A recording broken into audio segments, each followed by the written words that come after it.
Hey guys, it's Will from the Game Lounge, and today I'm going to be telling you all about my experience with the Retroid Pocket 5. Now, this has released less than a year after the Retroid Pocket 4 and is not that much of a bump in terms of CPU specification. So, why has this established itself as my favorite handheld? Well, let me tell you all about it.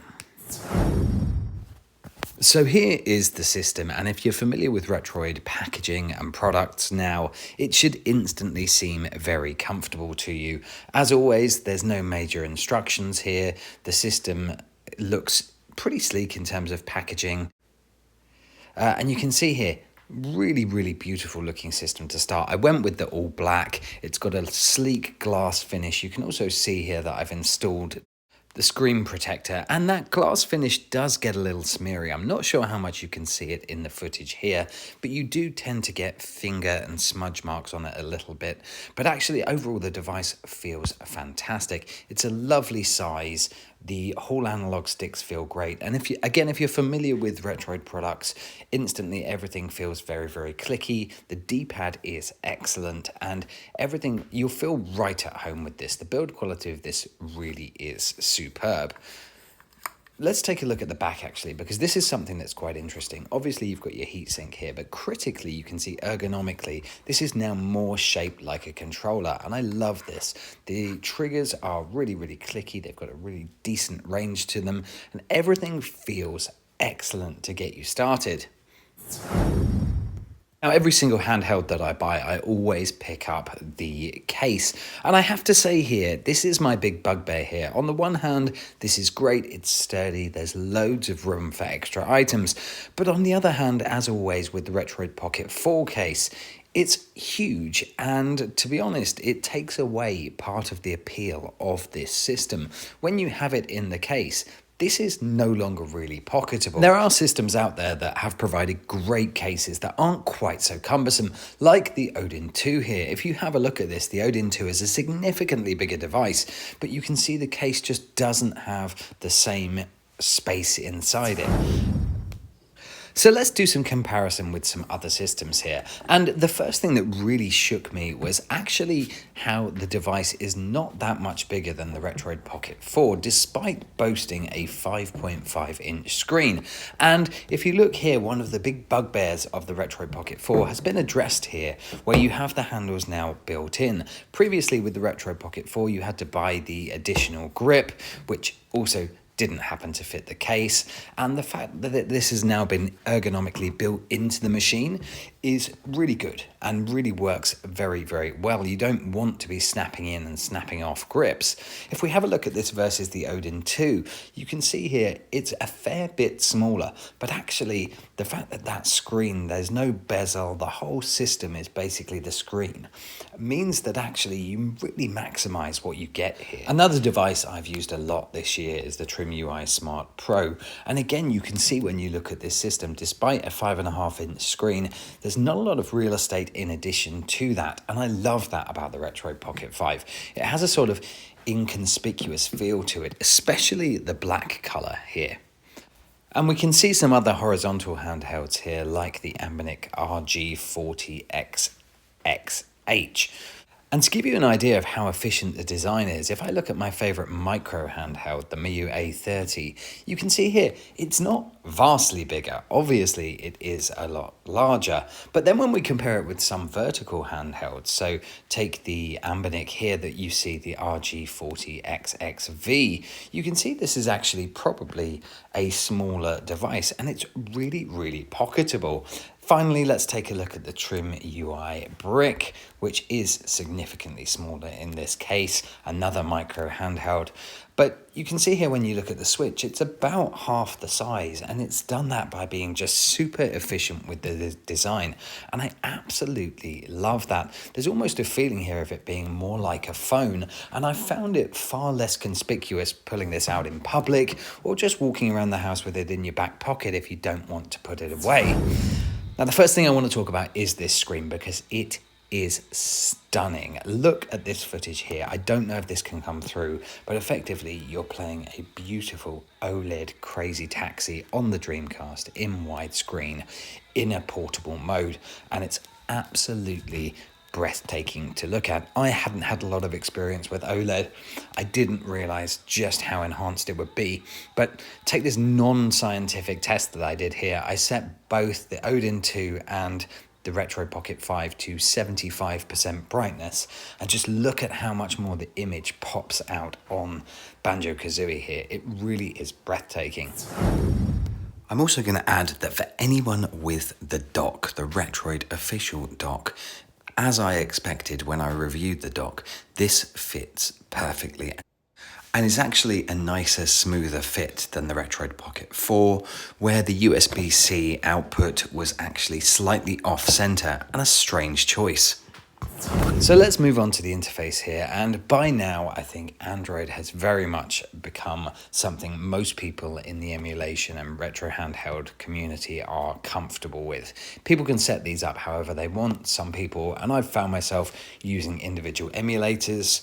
I also love the fact that Android, you can have obviously your standard Android apps, so this will work as a multimedia device, etc., which is excellent. But a lot of people will obviously go with front ends, and I always tend to set them up, but then just generally go through and have just been using the individual apps. And you'll see here I'm using Emulation Station. Now this is actually a paid for app, but once you have paid once, you can install it on as many devices as you like. And you can see here it looks very slick and very professional. And one thing I love about this is just how many great themes there are out there. You can absolutely set this up to look pretty much any way that you want. Any system, any OS that you've seen in the past that you like, you can make that happen. I really like the Newly front end, and you can see here you have a look that is almost exactly the same that you can just port across. And there really is so much customization that you can do with the Android OS. Yes, I know some people prefer a more closed kiosk type system, but I love the optionality that you have here, and the fact that the different themes are so vastly different in terms of functionality is really impressive to see, and it just goes to show the maturity of Emulation Station and what we're looking at now. But let's talk about the games, and I think by now everybody should know that all of your basic retro systems, your 16-bit, 8-bit systems and below are going to work absolutely perfectly, and you'll be able to apply any bells and whistles that you want. This can easily handle it, whether that's shaders, whether that's run ahead functionality, whatever you want to do, rewind functionality. Everything will not cause any issues with this. And actually, this is the perfect size and portability to just pick up a few 16-bit games. You'll really enjoy them. And all this footage that you see here is taken directly from the device. And one of the things I have really enjoyed about this is just the fact that that Android OS is so snappy.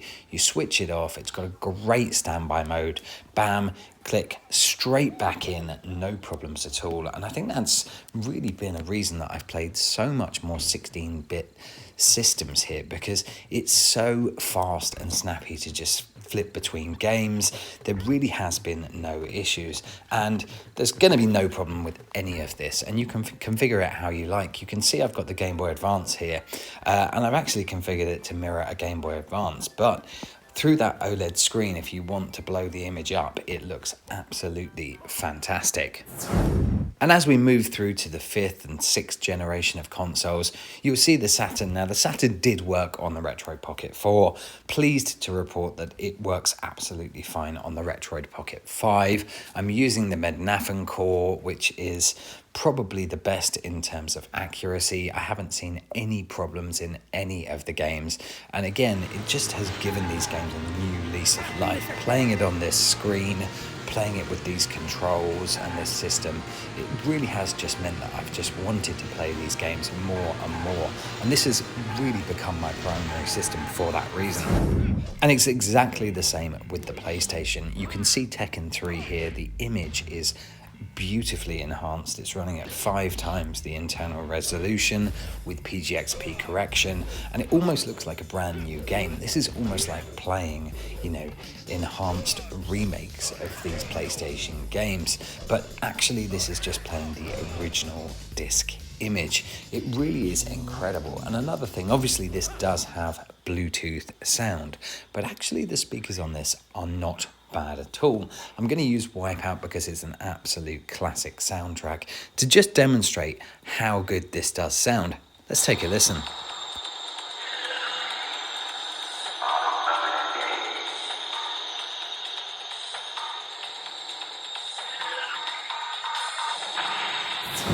And the Nintendo 64 is a similar story, where you saw earlier with the screen with Banjo-Kazooie, it looked excellent. Well, guess what? It enhances so many games. Many of the Nintendo 64 games had a cartoony feel, and that screen just brings those colors out. It makes everything look absolutely superb.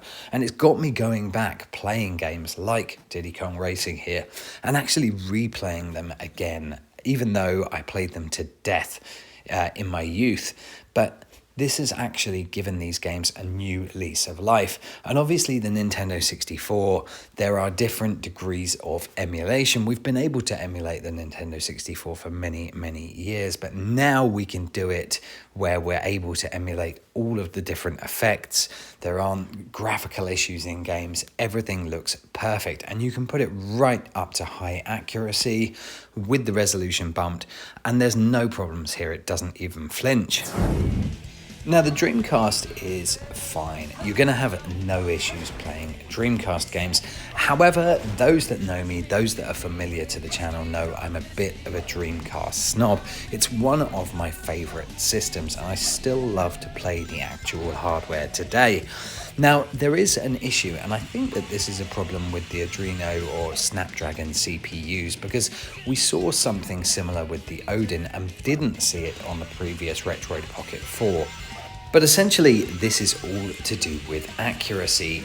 When you set alpha sorting to per pixel, which is effectively the most accurate mode, the Retroid Pocket 5 doesn't seem to like it. Have a listen to what happens to the sound, and I saw this in a few games actually.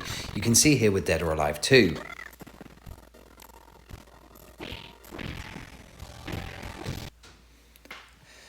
Now, if we go in and just reduce this to normal, then you'll see that performance is absolutely fine. And for 99% of games, normal mode is going to give you zero issues whatsoever. It's just the perfectionist within me that gets slightly frustrated, because this device is clearly powerful enough. And let me be clear, this is not a Retroid problem. This is not a hardware problem. This is simply something that it's a driver compatibility issue, I think, and it's something that I think could be fixed in future updates. But to be clear, this is not going to impact you in 99.9% of games. This is just the perfectionist in me who would love to see this get fixed.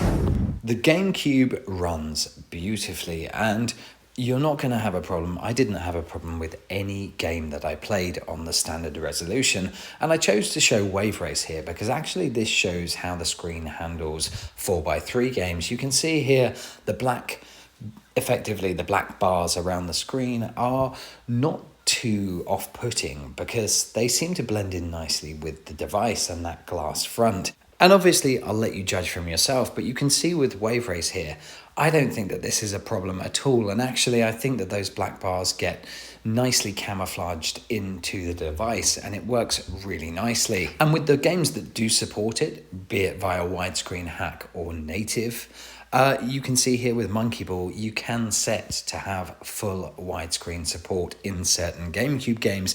And when it works really well. And again, to have games running portably, Nintendo GameCube games, pretty much the full library, I didn't have any issues in any games, is pretty incredible. Now, I wanted to see just how far I could push this, so in fact I increased the resolution to 3x, and this is initially using the OpenGL graphics backend. And you can see here there's a lot of audio stuttering, so I thought I'd test it a little bit further. And I switched to the Vulkan renderer. Now you can see from this is again 3x resolution, but I got some strange graphical errors when using the Vulkan renderer. So in the end, I ended up going with a happy medium, and I think 2x resolution is the great setting to go here. And let me be very, very clear, I'm not complaining here. Being able to play the GameCube at double resolution on a portable system with Hall sensor analog sticks is pretty incredible. Now, PSP here is absolutely stunning. And I've said since the Retroid Pocket 3, the Retroids are like HD PSPs. And the Retroid Pocket 5 just takes that to another level. Like you say, with that OLED screen and up to 5x resolution, you can see Soul Calibur here. It certainly doesn't look like a PSP game. And I hope that that comes across because it looks absolutely phenomenal. And I've been replaying again, just like the Nintendo 64, I've been replaying a ton of PSP games because they just look so good. Take a look at God of War here. And you can see the game, this is actually one of the harder games to run. It's infamously stutters and has issues on lower end devices. Not only are there no issues, I'm running this at 5x resolution, but again, it looks like it's almost like a PS3 enhanced edition when you see these visuals with it. It just, all the colors are just stunning. And the same thing here can be said of the PlayStation 2. Now, yes, there is no actively developed emulator at the moment, but I'm using Nether SX2 and I have to say I have barely seen any issues. And the great thing about PS2 games is they seem to work a lot better than GameCube games when it comes to that widescreen hack. So again, you can run these with enhanced resolutions, widescreen, and you can see here, if you look at Burnout here, this looks more like the Xbox version than the PS2 version. It really does look excellent. And if you, again, trying to see how good this screen looks by taking a shot of Grand Theft Auto Vice City here, it just makes you want to go back and play these games again and again. And that's exactly what I've been doing with these games. And it hasn't stopped there. I've actually found that with the DS and 3DS, obviously they are dual screen systems, but where this is widescreen and something that we've seen with many systems in the past, the screens can go side by side and it's actually quite a comfortable experience. It's not going to work with every single game.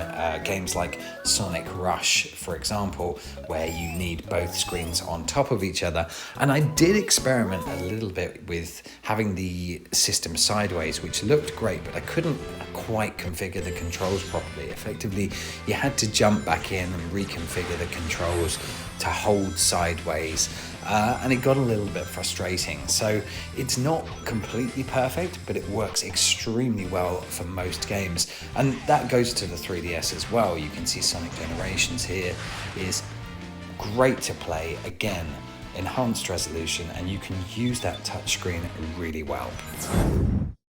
Now, one of the big breakthroughs that has happened this year, and that's since the release of the Retroid Pocket 4, is there is an unofficial port of CMU for Android. And it's actually now become pretty stable. And I'm playing a lot of Wii U games, and I'm going to get more on this a little bit later, but I've really enjoyed playing some of the Wii U titles. You can see Bayonetta here. It's not perfect. Some of the colors are a little wrong, but Kirby here, you can see, looks absolutely great. You can see I'm using the touch screen, which is great for Wii U titles. And you can configure hotkeys to flip between the different Wii U screens. And I actually think it works really well. And actually, this is the first time that I played this game. So there's not even that much of an issue with shader compilation, which is something that typically can slow things down, but I've had no issue with that from my side. Anyway, on to the potentially contentious, can I talk about it?